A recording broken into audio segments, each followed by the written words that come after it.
पाकिस्तान के local issues पर आते हुए गुज़िश्ता काफ़ी दिनों से लग रहा था कि ईमान मज़ारी और हादी चट्टा को सज़ा देने की तैयारी हो रही है। वो खुद भी ये बात कर रहे थे। थोड़ा सा मामला ताख़ीर का शिकार हुआ तो बार बार गिरफ्तारी की कोशिश नज़र आ रही थी। इस्लामाबाद हाई कोर्ट की में उन्हें रात गुजारनी पड़ी मियाँ बीवी को, क्योंकि उन्हें गिरफ्तार करने की तैयारी हो गई थी किसी पुरानी FIR में। उसके अंदर बेल हुई, एक और FIR पुरानी में उन्हें गिरफ्तार कर लिया गया है। क्या गिरफ्तार करना ही मकसद था कि हर हाल में इन दोनों को गिरफ्तार करना है, जो मकसद आज पूरा हो गया?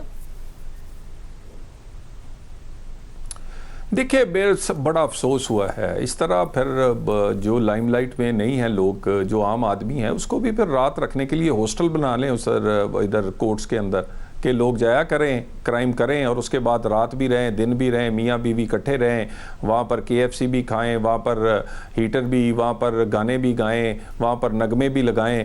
मेरा ख्याल है ये कोई अच्छी रवायत नहीं है। और दूसरी बात, मैं आपके सामने उसूली तौर पर आपको उसूली तौर पर आपको ये कहना चाहिए, और ज़ाहिर है आपके पास इख्तियार है कि जो कुछ नहीं होना चाहिए वो किसी के साथ भी नहीं होना चाहिए, या आप ये कह रहे हैं आम आदमी, गरीब आदमी के साथ जो होता है वही ईमान मज़ारी और हादी चट्टा के साथ भी होना चाहिए, जो गलत उनके साथ होता है वो गलत होता है, और जो कि हो गया इवेंचुअली। उन्होंने अगर गिरफ्तारी से बचने के लिए अदालत, जो कि एक छुपी हुई FIRs में गिरफ्तार करा था, अगर कुछ कर दिया तो वो नहीं होना चाहिए था।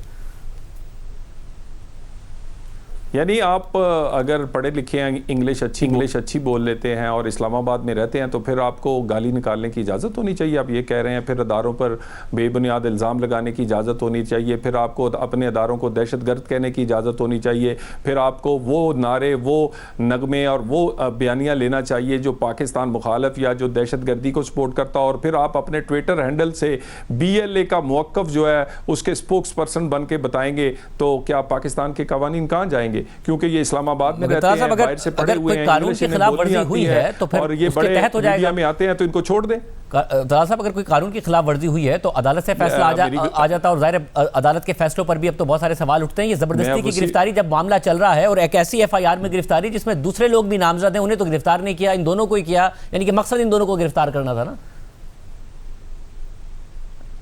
ये बड़े प्रिविलेज लोग हैं। इतनी रिलीफ कभी किसी को मिला?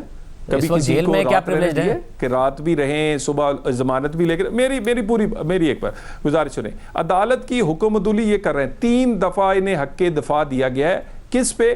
उन ट्वीट्स पे मियाँ बीवी को वो हक़ दफ़ा लेने की बजाय ये इस तरह के स्टंट्स खेलते हैं ताकि इस बात को और मुतनाज़े किया जाए। एक बात को आप डिफेंड नहीं कर सकते, लेकिन ऐसे काम किए जाएं कि उसके फैसले को मुतनाज़े कर दिया जाए, अपने आप को हीरो बनाएं, कहें बहुत बड़े हम लीडर हैं, भाई मैं आपको वो ट्वीट्स भेज देता हूं, उसका कोई भी डिफेंस बता दे, अपने आप को आप मजलूम बनाएं, फिर हीरो भी बनाएं, फिर इनकलाबी भी बनाएं, फिर ये सब कुछ आपने कभी इस तरह लोगों को रात रहते देखा है? हमने उसके बावजूद अदालत का तकद्दस, उस चैम्बर्स का तकद्दस, उसको बिल्कुल वायलेट नहीं किया, पूरा सब्र व तहम्मुल से काम लिया है। और मैं समझता हूं आप इस पूरे केस को देखें, लाइन को सामने नहीं तो मेरे सामने बिठाएं और मैं आप देखें कि इनके पास कोई आर्गूमेंट है क्या? इन्होंने कानून की खिलाफ वर्जी नहीं की?